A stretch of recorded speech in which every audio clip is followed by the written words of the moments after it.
नमस्कार दोस्तों, स्वागत है आप सभी का हमारे व्लॉग के दूसरे दिन यानी पार्ट 2 में। अगर पार्ट 1 मिस किया है तो लिंक डिस्क्रिप्शन में है, ज़रूर देखें। पिछली रात हम मुरुडेश्वर के आरएनएस हाईवे होटल में ठहरे, जिसकी लोकेशन, सफाई और सर्विस वाकई शानदार थी। सी व्यू और शांति ने सफ़र की सारी थकान मिटा दी और स्टाफ का व्यवहार भी बेहद प्रोफेशनल और सहयोगी रहा। तो चलिए अब बिना देर किए हमारी लाइफ जर्नी को मुरुडेश्वर से केरल की ओर आगे बढ़ाते हैं।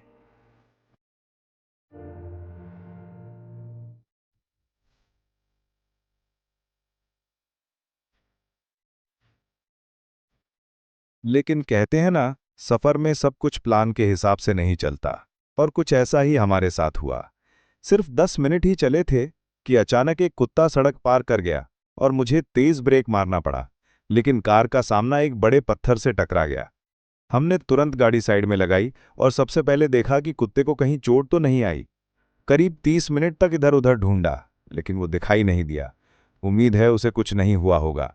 उसके बाद हमने पास का मारुति सर्विस सेंटर ढूंढना शुरू किया, और अब आप जो फुटेज देख रहे हैं वो सर्विस सेंटर की ओर जाते हुए का है।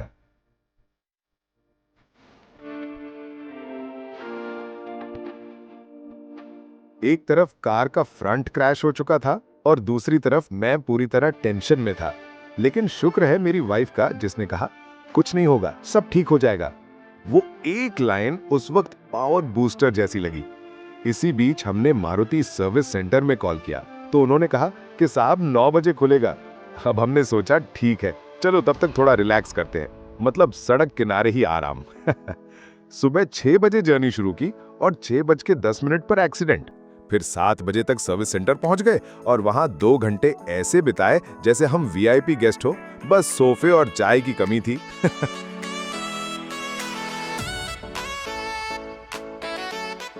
और अब आप खुद देख सकते हैं, मेरी कार का फ्रंट बम्पर पूरी तरह टूट चुका है। सिर्फ बम्पर ही नहीं, साथ में फॉग लाइट भी पूरी तरह उड़ गई। मतलब ऐसा लगा जैसे कार ने भी कहा हो, भाई अब मुझे भी आराम चाहिए।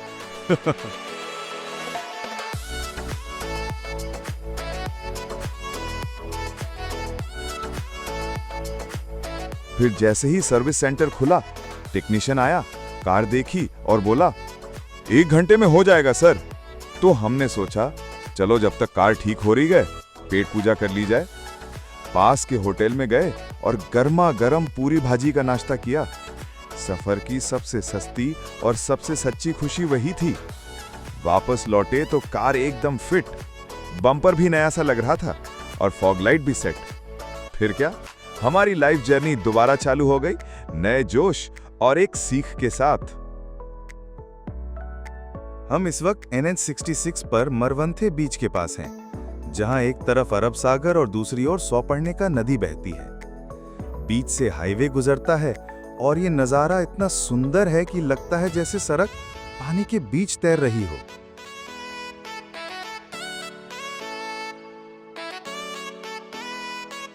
इसके बाद हम मैंगलोर केरल बॉर्डर के पास पहुंचे और एक रेस्टोरेंट में रुककर नॉनवेज थाली का स्वाद लिया। खाना वाकई में अच्छा था। सफर में ऐसा खाना मिल जाए तो दिन बन जाता है। अब हमने केरल बॉर्डर पार कर लिया है और जैसे ही अंदर आए, NH66 की एकदम नई और चौड़ी सड़कों ने वाकई में दिल खुश कर दिया। सड़कों की ये हालत देखकर लग रहा है जैसे सफर अब रेस ट्रैक पर चल रहा हो। वैसे आपको बता दें, NH66 पहले NH17 के नाम से जाना जाता था, जो पनवेल से कन्याकुमारी तक फैला है। केरल में इसका 4 लेन और 6 लेन अपग्रेडेशन तेजी से चल रहा है। बीच बीच में कुछ हिस्सों में अभी भी निर्माण कार्य जारी है, लेकिन ऐसा लग रहा है कि कुछ ही दिनों में सब पूरा हो जाएगा और ये हाईवे पूरी तरह सुपर स्मूथ बन जाएगा। अब सफर तेज, आरामदायक और पहले से कहीं ज्यादा मजेदार हो गया है। NH66 सच में बदल चुका है।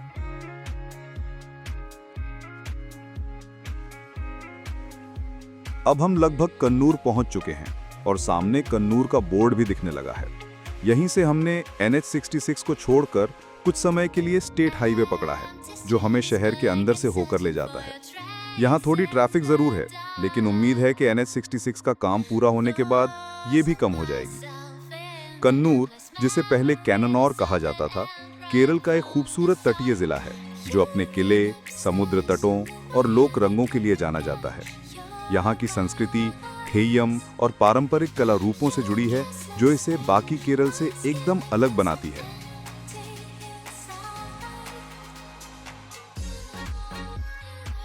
अब शाम के करीब 4 बजे हमने एक रेस्टोरेंट में रुककर चाय के साथ दाल वड़ा और पड़म पोरी का मजा लिया। पड़म पोरी, जो पके केले को बेसन में डुबोकर तला जाता है, केरल की एक क्लासिक टी टाइम स्नैक है। चाय और स्नैक्स के बाद हम फिर से NH66 पर लौट आए हैं और आप देख सकते हैं कि केरल में ये हाईवे कितनी खूबसूरती से नारियल के पेड़ों के बीच से गुजरता है। ये दृश्य ही साबित करता है कि क्यों केरल को गॉड जोन कंट्री कहा जाता है। कन्नूर में घूमने के लिए कई शानदार जगहें हैं, जैसे सेंट एंजेलो किला जो समुंदर किनारे बना है, और पय्यम्बलम बीच जहां सूर्यास्त का दृश्य वाकई लाजवाब होता है। साथ ही अराकल म्यूजियम भी देखने लायक है, जहां कन्नूर के इतिहास और संस्कृति की झलक मिलती है। NH66 का जो नया चेहरा आप देख रहे हैं, वो केंद्र और राज्य सरकार के संयुक्त प्रयासों का नतीजा है। हाईवे चौड़ा हो रहा है, ब्रिज बन रहे हैं और यात्रा को तेज, सुरक्षित और सुंदर बनाने के लिए लगातार काम चल रहा है।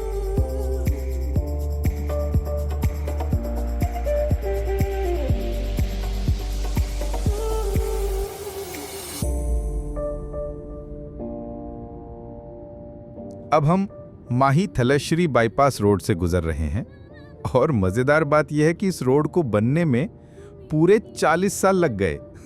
अजी चाय ठंडी हो सकती है, लेकिन बाईपास बनने में टाइम लग गया। अब हम घर के करीब पहुंच चुके हैं, लेकिन सफर यहीं खत्म नहीं होता। अभी भी आपके लिए कुछ खास जगह बाकी हैं। कल सुबह हम आपको लेकर चलेंगे पड़शनी कड़ावू मुथप्पन मंदिर, जो कन्नूर का एक प्रमुख और आस्था से भरा स्थल है। और आज रात हम दर्शन करेंगे एक देवी मंदिर में, जहां आज लक्षदीपम मनाया जा रहा है, यानी 1 लाख दियों का उत्सव, जिसमें 1 लाख दियों की रोशनी से पूरा मंदिर परिसर जगमगाता है।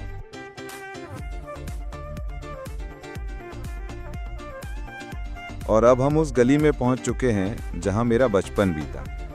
आप जो घर देख रहे हैं, वही मैंने पढ़ाई पूरी की, 12वीं तक का स्कूल किया और बचपन की सबसे खूबसूरत यादें यहीं बनी। हर मोड़, हर दीवार, हर गली कुछ ना कुछ कहानी कहती है। लेकिन चलो, ज़्यादा इमोशनल नहीं होते और ना ही आपको बोर करते हैं। अब हम फ्रेश होकर मंदिर जाने वाले हैं और अब आगे की कहानी आपको मेरी वाइफ सुनाएंगी। माइक आपके पास है। तो अब हम पहुंच चुके हैं अजियूर भागवती टेम्पल, जहां हो रहा है लक्षदीपम उत्सव। ये दियों का एक भव्य त्योहार है, जिसमें हजारों दीप जलाए जाते हैं और सारा मंदिर परिसर रोशनी से जगमगा उठता है। वैसे लक्षदीपम किसी एक मंदिर से जुड़ा नहीं है, बल्कि ये रोशनी का उत्सव है जो अलग अलग जगहों पर मनाया जाता है। सूर्यास्त के बाद हम समुंदर किनारे थोड़ा समय बिताकर घर लौटे, अच्छी नींद ली ताकि अगली सुबह जल्दी उठकर मुथप्पन मंदिर जा सकें। Still too soon to feel.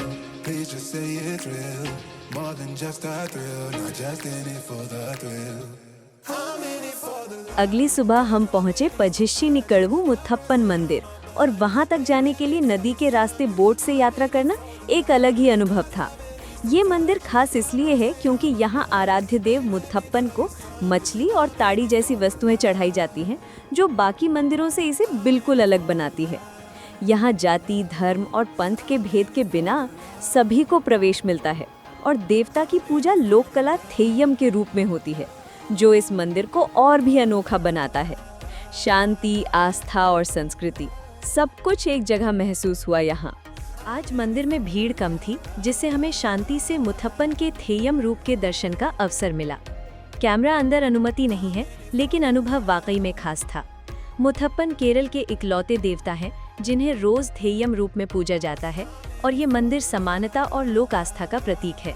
यहाँ एक खास बात ये है कि प्रसाद के रूप में चाय और उबले हुए पयारू, हरा चना दिया जाता है, साथ में एक टुकड़ा नारियल भी, जो श्रद्धा से भरा और बिल्कुल अलग अनुभव होता है।